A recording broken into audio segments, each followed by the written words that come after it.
Hello everyone. In this episode, we are speaking to someone with decades of experience as a public speaker. He hires his services to major companies with hundreds of employees.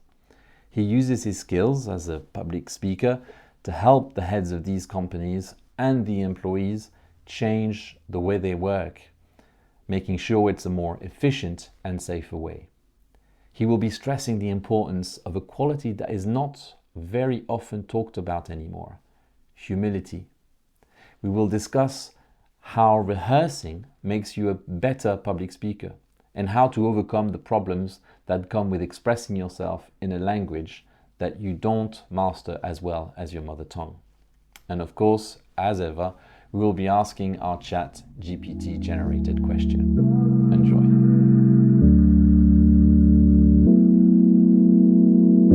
Hello everyone, and welcome to our podcast, Publicly Speaking. Welcome back. Today we're going to be talking with David Deredjian, and we're both together trying to make public speaking easy listening. So David, we actually know each other not very long, but straight away we had interesting conversations about what you do. So could you explain what is it that you do right now as a profession? I'm coach. I'm coaching in big companies, and my subject is safety, prevention, and safety. So my job today is training direction committee, executive committee, manager to have the right point of view on safety and how to manage the safety with their teams. So it's my first job. And the second one is I'm graduating in neuroscience applied to safety, how our brain is making decision and how can I influence its decisions. So very interesting work today and a lot of job. Okay, nice. So as far as you're concerned, how do you use your public speaking skills in your job? What do you want to know? How in what context frequencies or? Yeah, whichever. Okay, so honestly, I'm always talking. Every day I'm talking in front, maybe one or two people. It depends. It can be, for example, direction committee. There could be 10, 15, 20. Or in my past job, I used to give conference to 100, 200, or up to 40,000 people. Okay, so you have a lot of experience in speaking in using public speaking in various ways, right? What's your training? My training today, it's I don't know how to answer to this question, but today I don't think about the talk. Never. Maybe because the experience, maybe because I love improvisation, but I worked hard before. Right. Okay. Yeah. So would you say, for example, that you treat the time where you're in front of others and speaking publicly, would you say that you treat it as a conversation, an everyday conversation? Yes, for example, but also I give conference on the neuroscience subject. So, for example, 1, 2, or 3 per week.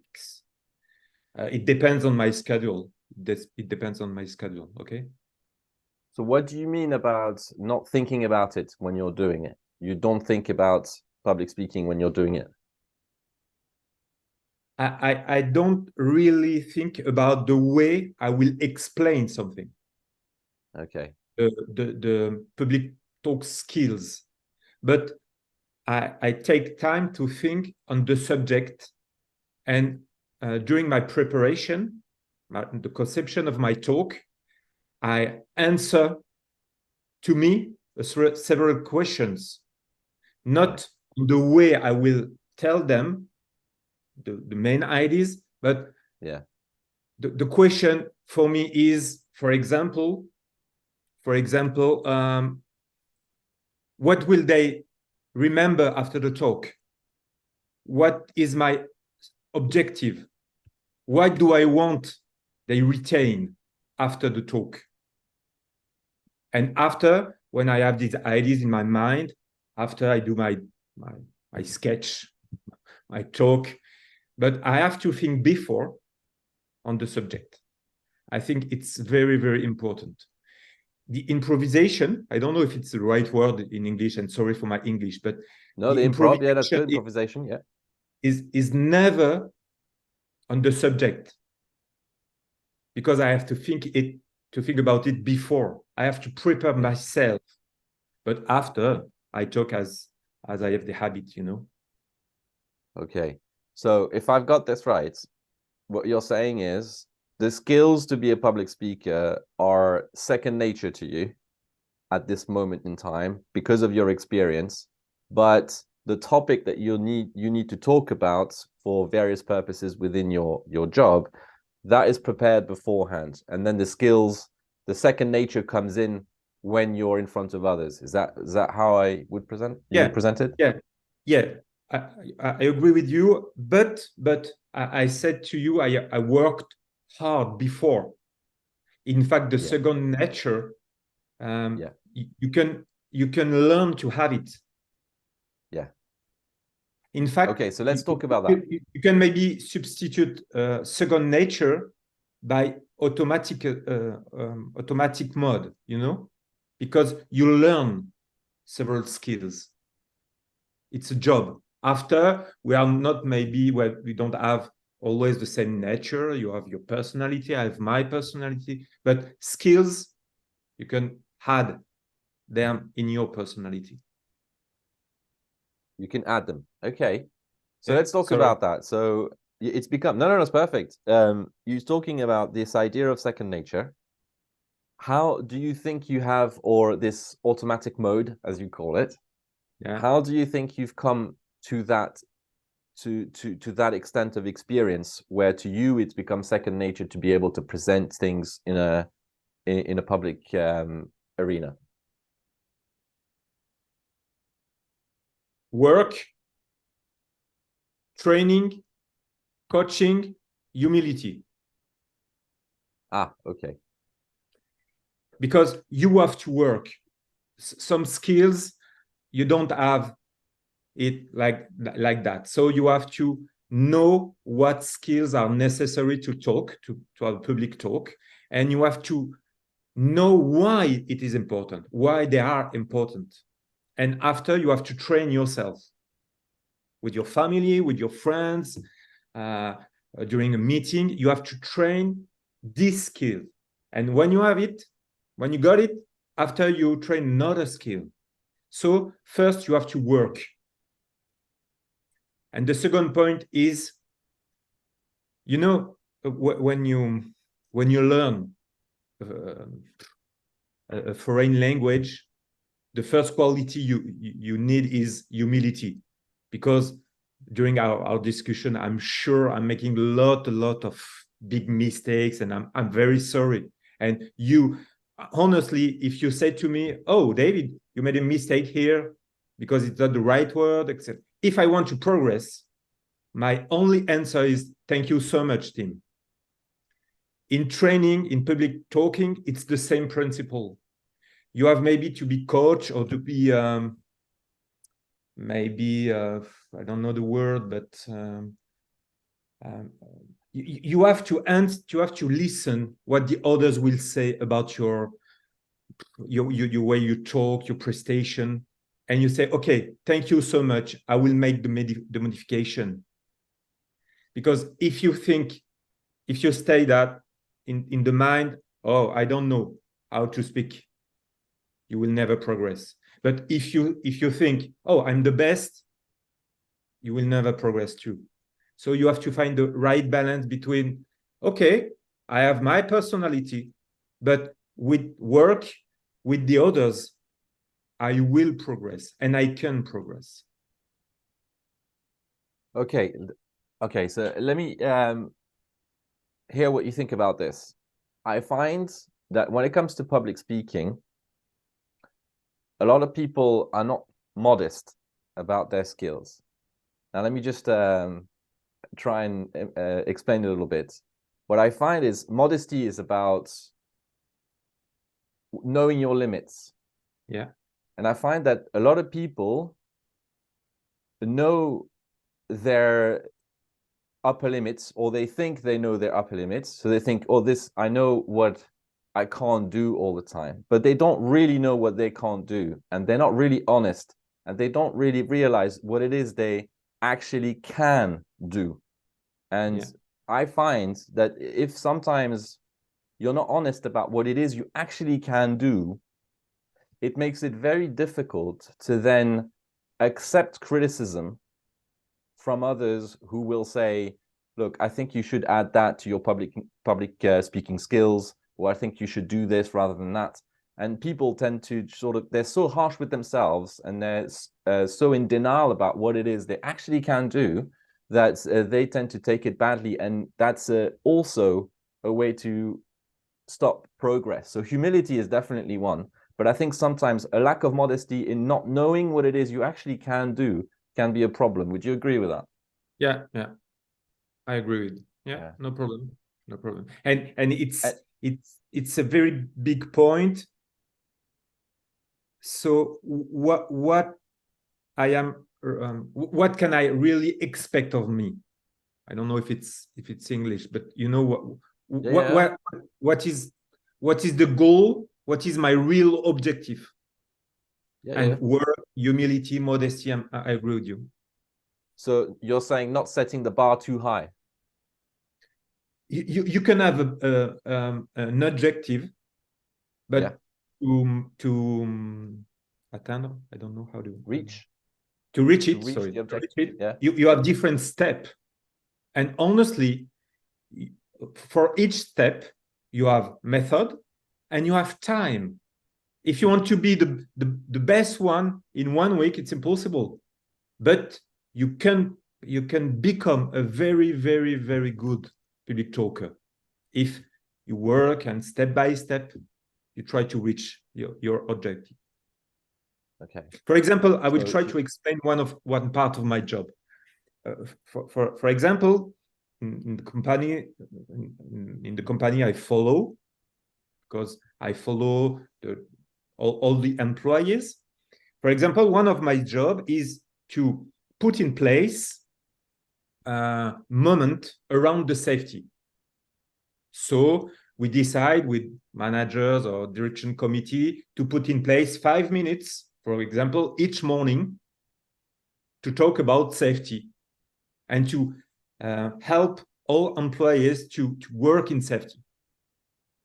But the question is, who is organizing the meeting and who will animate the meeting? Because if during these 5 minutes you give information and the employee waits like that and say, okay, 2 minutes, 1 minute, everybody lost his time. So we train all the manager to animate these 4 or 5 minutes. And in fact, in maybe 5 or 6 hours of training, at the beginning, I give them a subject and they try to animate this subject. Honestly, it's boring. It's boring. You just wait the end of the talk. But at the end, in fact, we give them keys, method to help them to be interesting, to make participate, to find maybe a new way to say something that they have ever heard. And at the end of the day, they're able to do that. So you can learn method and keys to animate. And for example, at the end of the day, to animate 4 or 5 minutes, they need 4 or 5 minutes of preparation. And at the end, it's fabulous. So everybody is able to, but they have to learn to have method, etc., etc. Okay. Now, as I said, we don't know each other for very long, but I know that you've started public speaking from a very young age. Yes. And I'd like to know if you think it made a difference to start that young.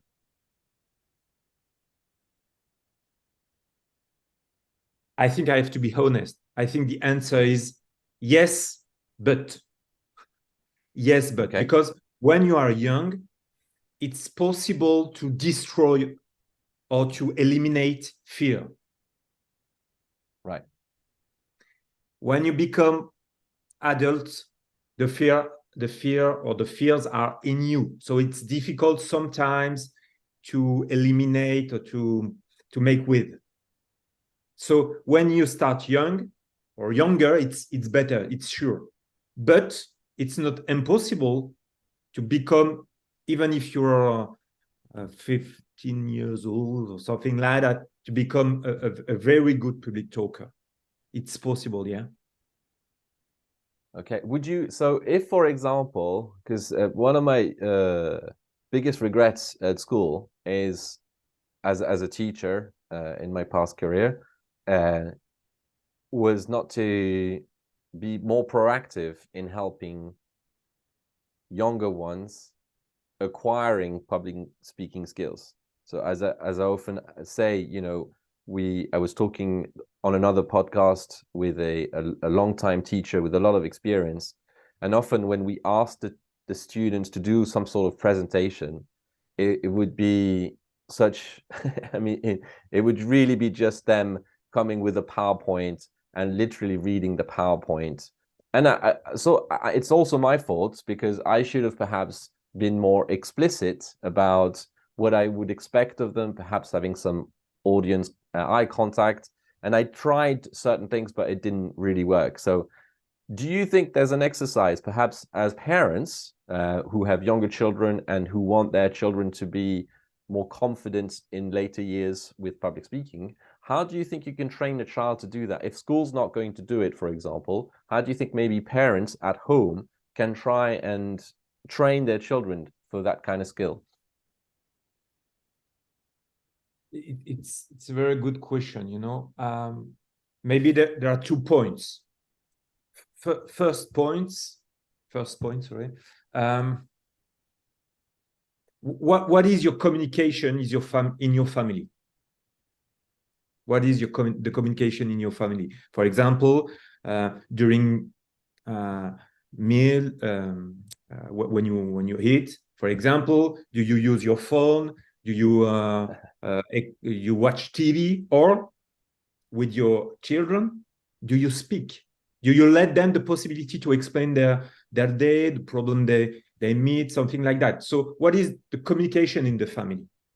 I think it's an important point. And the second point is, maybe it's difficult maybe for parents, but they have to use patience to listen their children speaking, because more their children will speak, more it will be easy for them to speak at school or with their friends, something like that. And after, if you have time, or if parents have many ideas to do exercise, it could be very easy, very funny to do exercise around the public talking. For example, in my past job,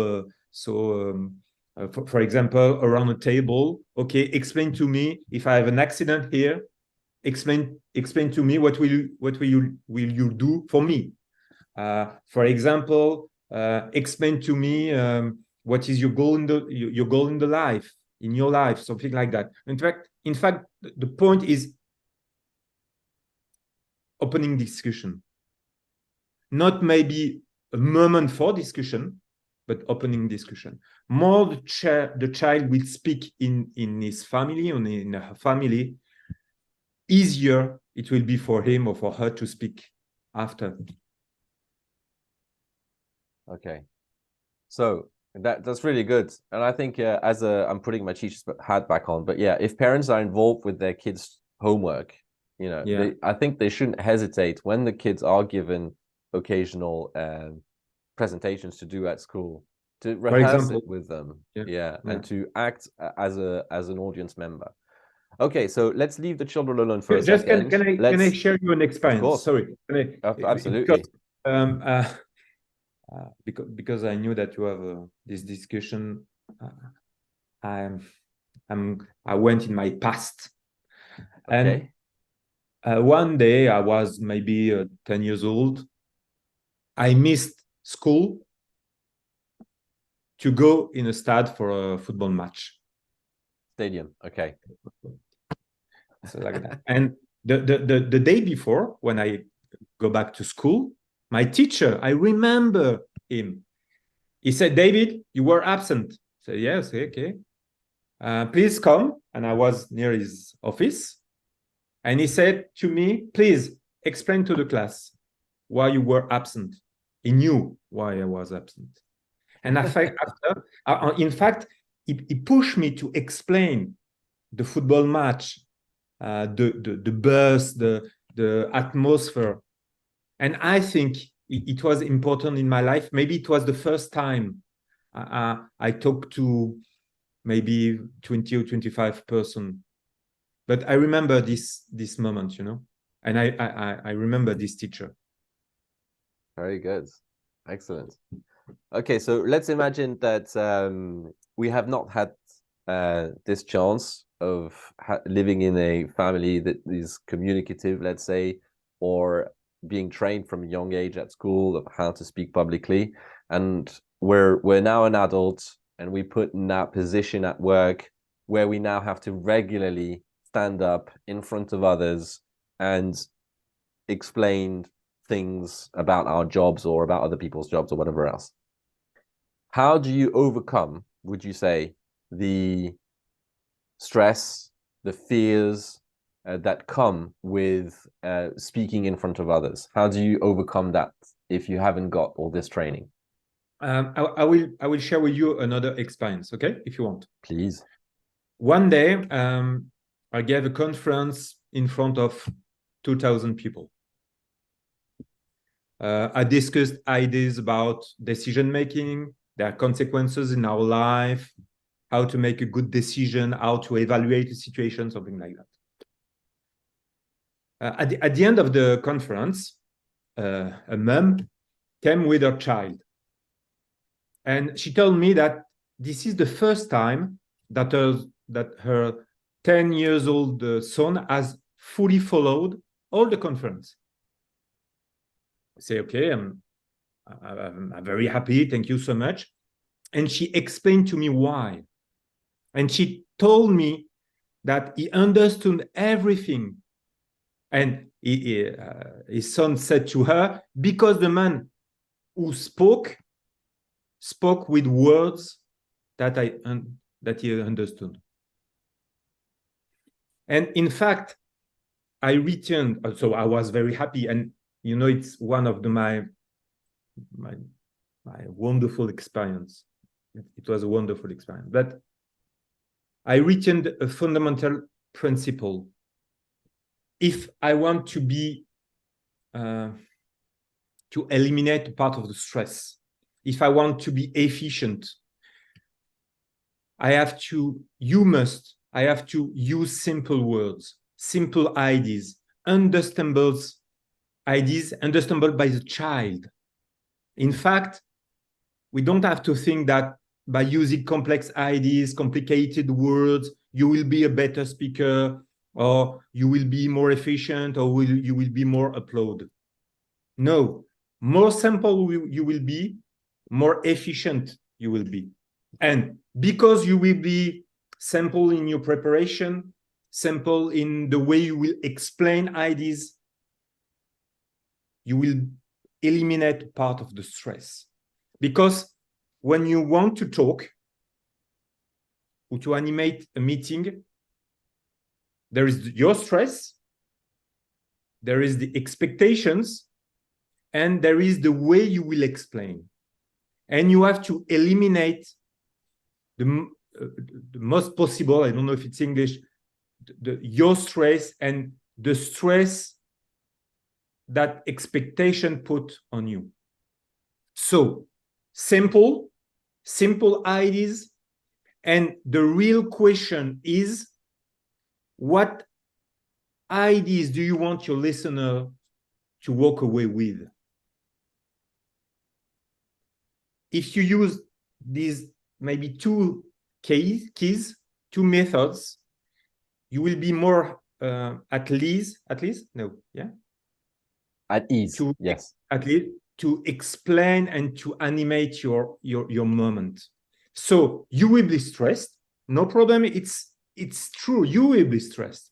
But the question is how to eliminate a part of this stress, of this stress. And the answer is preparation, simple preparation, and preparation. And preparation. Okay, so let's talk prep, because I think it's extremely important as well, and I think it's worth highlighting.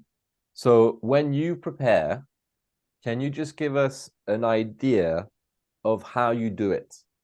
How do you prepare yourself for having to stand in front of however many people, some of them quite important, rich people, whatever else, that are going to look at you and judge you, and they want their money's worth. So how do you prepare for doing something like this? Who are they? Who are they? Children, poor people, experimented people? Who are they? Because I have to adapt my objective at this question. Who are they? After, what is the main idea? Do I want they keep? What is the main idea? If at the end, when the conference or the meeting is finished, I'm going to discuss with one of them or two of them, what I want, the answer to the question, what is the main idea you have retained? So what do I want they retained? And after, honestly, Tim, I always thinking about this child. If there is a child in the meeting, will he understand what I will explain? And after, I build all my conference, all my talking around who are they, what is my main goal, my main objective, and how the more simple possible, I will explain that. You know, in my job in France, we are two professionals. I'm talking about neuroscience, okay? Two professionals. The first one is doctor. She's a fantastic woman. She's honestly, each time I listen to her, I learn a lot of things. She's fantastic. And after, I exist. It's me. The second one, it's me. And today, a lot of companies try first the woman because she's very famous. She has a lot of skills, no problem. But after, they come to me and say, okay, she's fantastic, but we didn't understand what she had explained. So it's very important to ask ourselves the question, what is my goal, the main goal of the meeting, of the conference, and how could make understand this main point to the listeners? And remember, it's very important, and it's always one of my objective. The last minute is very, very important. The last minute of your talk is very important, because the majority of the listeners will keep this minute. So you have to prepare it very, very, very consciously. Did I answer your question? I think it does. Could you give us maybe a few practical points? So literally, do you sit down at a desk and take notes, write an outline? Okay. Do you rehearse in front of a mirror? That kind of thing? No. In fact, I'm not a good example, but you ask me the question, so I will explain how. Sure. What is my method, but I'm not a good example because I don't want to work around an office. I don't like that. But for example, I have a conference in 10 days in big company. I will read their expectations. I will read the reason why they want me. And after, it's my way of thinking. I will meditate on these points. I will think about, okay, I know this company, I know their job, but I know also the problems. I know the reason why they want me to talk to the manager, etc. And after I meditate, and day after day, I built, in fact, a program in my mind. And the program will be, okay, I will start with maybe this example, this illustration. And after, the first point will be this one. The second point will be this one. The third one will be this one. And the conclusion will be that point. In fact, I have the agenda or the schedule in my mind. And after, when I will be in the conference, I will make improvisation. But all is built in my mind, not word by words, because it's not my personality. I don't like that. It's impossible for me to read. You know, I gave conferences in English, and I think you have remarked that it's not the best language I speak. But at the beginning, I read words by words. It was boring for me. It was boring for the listeners. Everybody was, okay. So in my mind, I say, okay, stop. I will prepare in my mind the program of my talk. Never mind for the mistakes. But I will share with the listeners the main point. And it was better. Everybody said, okay, your English is not perfect, but we understood. So good point. So improvisation after, but preparation before. Okay. You wouldn't be against, because you said you do everything in your head and it's wonderful. You seem to have a wonderful brain that has this capacity of remembering all this information. It's a disease, okay. You know, it's not the right example to follow. Yeah, because you have a wonderful brain that can do that. But let's say, for example, we could not. You wouldn't be against using an outline, for example. Oh no. You, in fact, when I do training about this subject, the principle is find for you the best way to prepare and to give the talk. So if you need notes, build your conference with notes, no problem. But be careful. If you need notes, no problem, but be careful. You don't have to read them. So if you create notes, plan, whatever you want, okay, but after, you have to rehearsal, you have to think about it, you have to use notes as a parachute. I don't know the word, is the right word in parachute, yeah. Parachute, yes. But when you give the talk, please talk to them, not read the plan. So if you need to be reassured, no problem. But after, the principle to catch them, it's to talk to them and not to read the plan. To grab their attention, you mean? Yeah. Okay, yes, I get that. That's very good. Excellent. So can we sorry, Tim, just one point, because I think that maybe one idea or one counsel is, when you are facing the audience.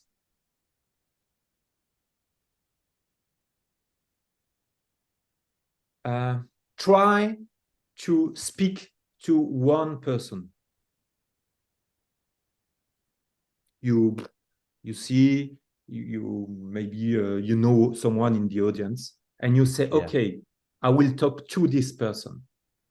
In fact, it will change the way you will talk, because if you talk to 40,000 or I don't know person, you will talk. It will be generally, maybe it will be nice, but you will talk to.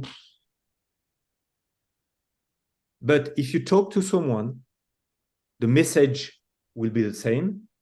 The main idea will be the same, but everybody will think that you are talking to them personally, and the message, you will be clearer, and it will be easier to follow. So maybe there is this idea. Even if there are many persons or listeners, try to focus your attention on one and try to talk to this person. And everybody will think that. Very good. Say that again, because I think I cut you off. Say that again. I don't know. Everybody will think that you are talking to them personally. And okay, honestly, good. Good point. Good. Okay. So this is a very good point, because I think it's going to be a good segue to what I want to get to next. Because what I find is when you're in a big arena, talking to as you said, like 20,000 people or however many people there is, it's almost like you're talking to no one, because you have to you're staring in the ether, you're staring in emptiness, and you have no eye contact to grab onto, and you have no facial expression to react to. Now, what it brings me to COVID, and it brings me to Zoom. Let me explain why. Because I find we have that issue when we are perhaps giving a conference online, and we're talking to many people that are on Zoom. And nowadays, a lot of people like to switch off their cameras, and we have that same issue of having to speak to the ether, to the internet, to the void of the internet, and it's very difficult to react to that. And I find it's such a blessing when you have somebody that just switches on their camera and you can concentrate on them and actually have a conversation with them. Now, what I want to ask you is, during that whole COVID period, considering your job is very much about standing in front of people and giving conferences to them, did you have to do this on Zoom? And what difference did it make for you? Yeah, I did it. Maybe 2 or 3 points. You can use for Zoom, or you can use if the audience is in front of you, but there are many people. First of all, in your preparation, maybe think about who they are, and try to find example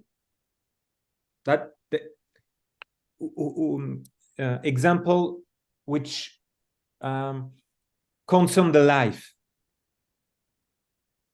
You have to find a way to say in their mind, oh, it's talking about my life or my job. Very practically, try to find example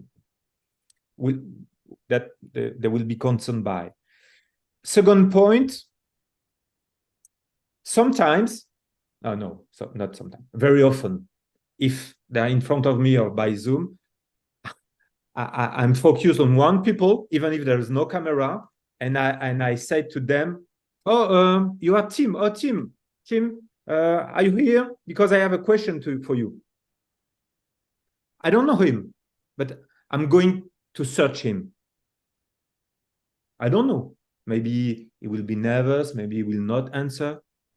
No problem for me. But I want to show them that I tried to speak especially to someone. And maybe your neighbor, you say, oh, maybe the next time it will be me, so I will follow, okay? Yeah. And maybe another point is to trying to ask, I don't know the word in English, but rhetoric questions. A rhetorical question, yeah. Rhetorical questions. And exactly, After this question, silence. Because in fact, in communication, we don't like, I don't know the word in English, we don't like white, we don't like silence. But Oh yeah, white silence noise. is necessary. And in fact, when the talkers ask a question, even if you don't need the answer, but you say, okay, what do you what do you think about this point? And silence, some listeners will say, okay, he's waiting what? And they will try to answer in their mind the question. So okay, you catch them with you, in fact. So rhetorical question, it's very, very important and easy to do. And it is very efficient, very efficient. But I get your point try about the method to go. Okay, hey, you. I don't know your name. Yes, with the red pullover. Okay, what do you think about that? Or maybe you have an idea. Are you agree with me? Do you agree with me? It's enough to say to them, hey, I'm here. Do you want to listen to me? Okay. Yeah, that's a good point. And I love your point about making pauses.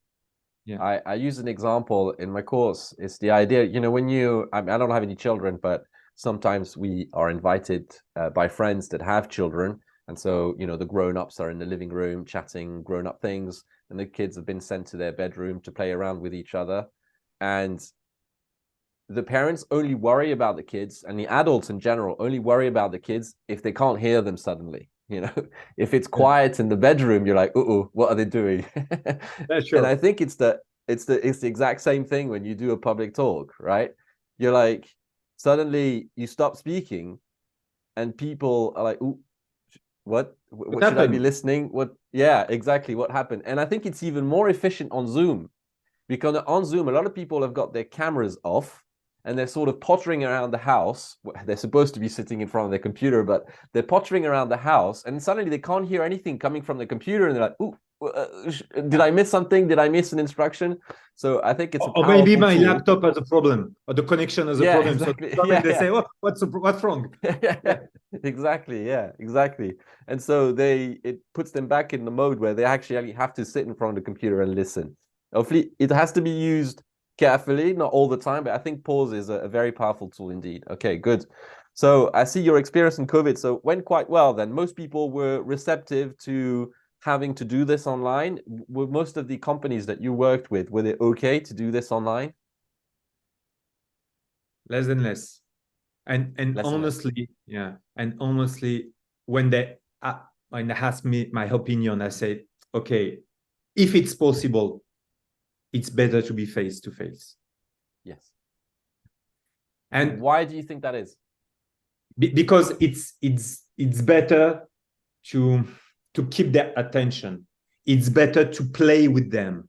It's better to communicate with them.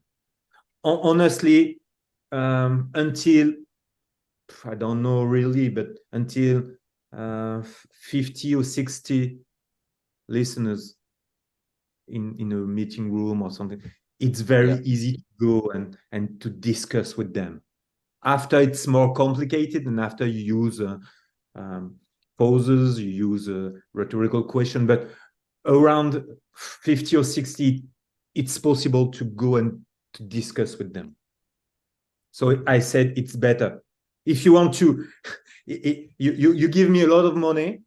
So if you want that this money is used efficiently, it's better to be face to face. I get your point. I would definitely agree with that. Yes. I mean, And COVID obviously was, yeah, go on. yeah. And okay, so finish maybe on COVID after. Yeah, no, just COVID was forced upon us, obviously, as this disease, and I think being online was forced upon us to try and go around and make do with the situation. But it's true that if public speaking can be done face to face, it's definitely a better option. And however, if you are forced to do it on Zoom, I think the tips that you gave us to try and still make it interactive are good ones. Yeah. Yeah. So So another question. you can use some tools like I don't know, Kahoot or something like that to make survey, make them react. Okay, it's possible too. It's possible too. Yeah, there are tools out there. It's true, and the more you do it, more competent you become at it, more skilled you become at it. And I think I have become quite skilled at it after quite a few years of teaching online. But I do think that there's nothing that really replaces being face to face. Yeah, sure. Yeah, for sure. Great. Yeah. So another question, because I think everybody can see that you're a confident speaker. You're speaking right now in a language that is not your own, that you wouldn't say it's the one you master the best, and yet you're still able to express yourself confidently. But what I'd like to find out is, how do you think these skills that you have, or do you think these skills that you have as a public speaker help you to speak up when it's necessary for you to speak up? To speak up or stand up for yourself, or perhaps to ask for more money, to speak up to your boss, because, well, I know you don't have a boss anymore, very lucky you, but to speak up to a client, for example, when they're being unreasonable, when in situation where something has to be said. Do you think having the skills that you have as a public speaker help you to do that? Definitely yes. Okay. In fact, all these skills help you to give them the desire to use you, to give more money, to continue to work with you. In fact, the desire comes from what you can do for the other, but also the way you will explain what you can do for the others. Your enthusiasm, the way you explain, the way he will understand what you can do for him, or something like that. In fact, it's very, very important to know how to sell it. And in fact, it's also a question of, I don't like haricot vert. How do you say green beans? Yeah, green beans. Okay, I don't like that. I don't. But I'm able to eat green beans. It depends on the way it is cooked. If it's my wife, it's perfect. I'm able to eat 1 kilogram, no problem like that. Well, you have to anyway. Also, yeah. In fact, it's the same for the business. It's the same for the communication. The way you will explain, cook your communication is very, very important. It makes the difference after. It makes the difference.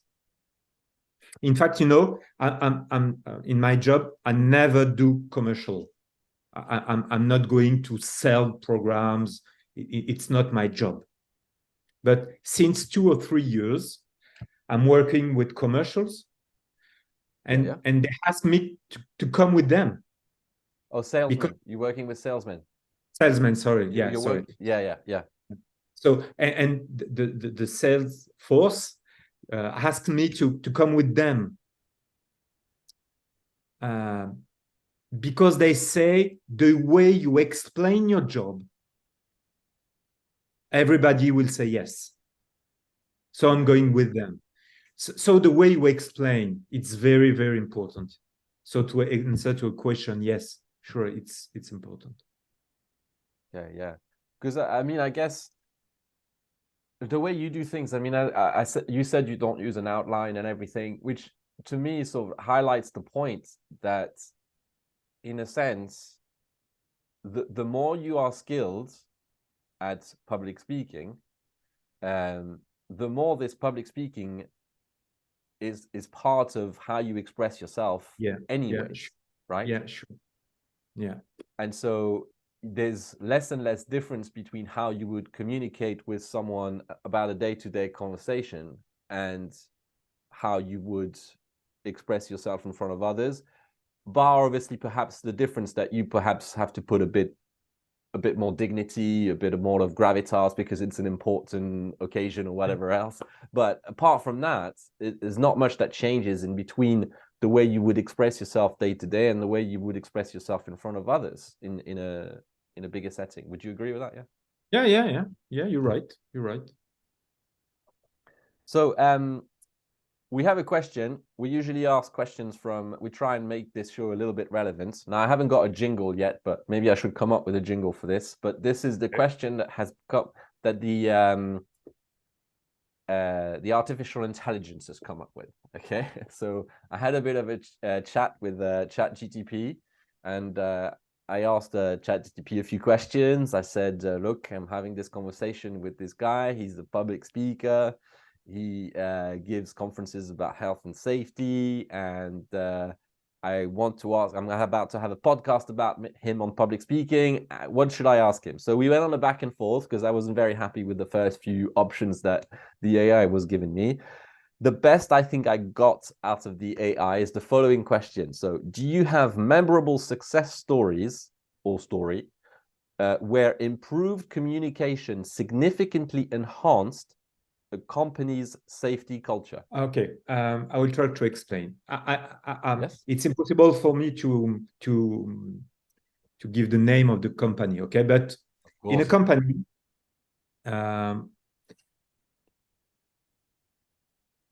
they have a lot of work accidents. A lot of work accidents. It's difficult for human, for money, for organization, so they have to fix the problem. Okay, so they call the society, the company where I work with, and they say, okay, we need something to reduce the number of work accidents. So the company send 2 or 3 coaches, and they make job. And the company said, okay, it's not serious. Your company is not serious because the coach are not very good. They are not efficient. Our number of work accident doesn't reduce. So, okay, we stop working with you. One of the sales managers called me and said, David, we have a problem. It's not your client, but it's our client. So what can we do?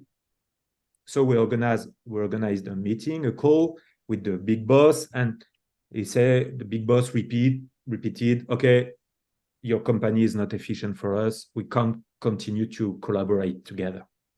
And I say, okay, please give me 45 minutes. A conference around safety, but also around personal life of your employee. It's a gift for me. It's a gift for you from me. I give you 45 minutes. And after, we organize another call, okay? We say, why? Okay, just let me this opportunity. It's okay. So we organized a conference, mix between face-to-face and Zoom. Okay, there was maybe, I don't know, 400 persons. I don't know, really. So I explained my job, neuroscience, why road accidents, why a work accident, why I explain all these things. And after that, we organize another call. And the big boss say, okay, I understand why you asked me that. So everybody was amazed by your explanations, not by me, by my explanations.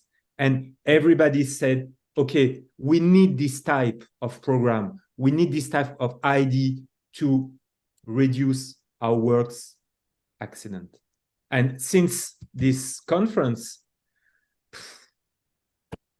I can tell you the little number at the end of the invoice, but it's crazy. It's crazy. So okay, I think it's maybe a little bit thanks to me, but I think the big point is it's thanks to the way I explain, the way I give ideas, the way I give them the desire to work with this way of thinking. So I don't know if I answered to the question, but for me, it explained the link between our job, our way of thinking, our way of communicate, and our way of transmitting ideas, communication. Yeah. Excellent.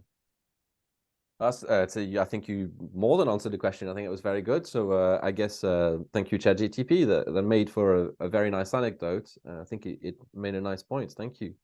So this is time. We're approaching the end of the podcast, but it's sort of time for self-reflection. So I usually ask 2 questions towards the end of the podcast. It's mandatory to answer. It's not mandatory, no, but if you don't answer, I can't publish the podcast. So No, it was a joke. No problem. No problem. So the first one that I like to ask the guests, the kind guests that accept to come on the podcast is what do you feel you always try, you still have to work on, despite all your experience as a public speaker? What do you think is the one thing you still have to work on and you still really try your best at as a public speaker?